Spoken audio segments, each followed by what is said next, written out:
North Dakota Senator John Hoeven says the acting Secretary of the Army has directed the Army Corps of Engineers to proceed with the easement needed to complete the Dakota Access Pipeline. Josh Fox is the filmmaker behind the documentary Gasland, and he joins me now on the phone. So, Josh, what does this move mean, as you understand it? Well, I mean, this is a bullying tactic. This is an illegal comment. Well, it's an illegal action. I mean, it's a comment that would result in an illegal action. What we have here is a environmental impact study that is in the process of being carried out by the Army Corps of Engineers. For that to be repealed, it would require an executive action. It would require a basis in law. It can't just be a statement on behalf of somebody, whoever that person is. So what this is to strike fear into the hearts of the people who are campaigning against the Dakota Access Pipeline. And it can only be seen as not only an affront to the environment and to the people who are campaigning, the water protectors, but also to the rule of law in the United States. I mean, I would hope that even though we have Donald Trump as president, that we are still a nation of laws. We are still a nation of procedure. We are still a nation where there is a way that we operate rather than by dictum and by tyranny. So, you know, this kind of action represents a might makes right type of attitude, and it is going to be challenged in the courts, that's for sure. Whether or not this administration cares to obey the courts will either put it in line with the history of our entire democracy or outside of that into a decidedly different and much more radical territory, which is to defy the courts themselves.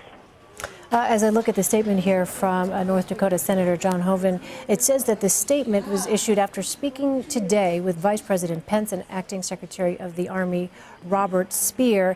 It says that this will enable the company to complete the project, the Dakota Access Pipeline, which can and will be built with the necessary safety features to protect the Standing Rock Sioux tribe and others downstream. Yeah, this is another load of hogwash. I mean, we've had 3,300 major pipeline spills and ruptures in the United States between 2010 and 2015. The pipeline industry operates as with a permanent state of criminal negligence. And they do so because they have politicians like Mike Pence, like other people who do the bidding of the Koch brothers in the oil industry, to just go out there and basically lie. So what you're seeing right here is a willingness to attack on all fronts. We're seeing an America that's totally in crisis as a result of the onslaught of extreme right-wing policies. Our airports are flooded with protesters. We had 5,000 people in New York City alone and protests all across the nation against the Dakota Access Pipeline. It doesn't matter that a senator from North Dakota says it's so. It doesn't make it legal. And if this administration continues to fly in the face of what has made this nation great, which is the rule of law and democracy, then they will continue to see people in the streets opposing those orders with their bodies, with their consciences, and with their spirits. Because when an administration or some public official decides to disobey not only the rule of law, but morality, it is up to the citizenship itself to say, no, we are citizens. We are the ultimate arbiters of justice. We are going to be in the streets, and we're going to oppose this. And I think that's what's going to happen. So what happens now, you think, Josh? As I'm looking at this statement here, it says in part, we are also working with the Corps, the Department of Justice, the Department of Interior, and the Department of Homeland Security to secure additional federal law enforcement resources to support state and local law enforcement. It says also the Standing Rock Sioux Tribal Council has asked the protesters to leave the campsite on Corps land. Well, there are a number of different camps, and that's a technicality. There are parts of the camps that are still very much open. There's a cleanup going on right now, which is necessary. The part of the camp is in a floodplain, so it actually has to move. But that's not to say that they don't support the water protectors and the protesters. That would be to misstate. What I would say is, look, I mean, these guys are in the process of consolidating power in the way an administration never has before. And I will add that it is at the helm of known white supremacist Steve Bannon, who is following a playbook that is truly terrifying. It is how authoritarianism and fascism appears in America today.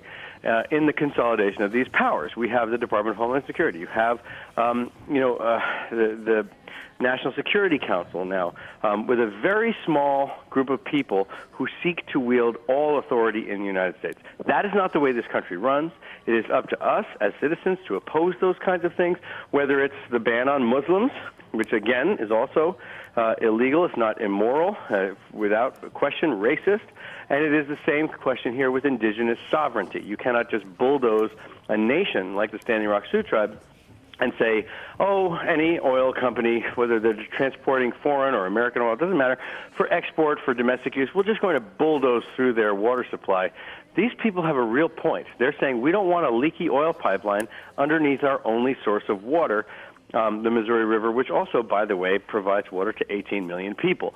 So even though you have a crazed, out-of-control cabal of white supremacists in the White House saying that we should do this, doesn't make it right, doesn't make it legal, and it will only add to inflame people in the streets right now in a way that we haven't seen, I think, I've never seen in my whole lifetime. All right, Josh Fox, thank you very much for your perspective. Thank you. Appreciate it.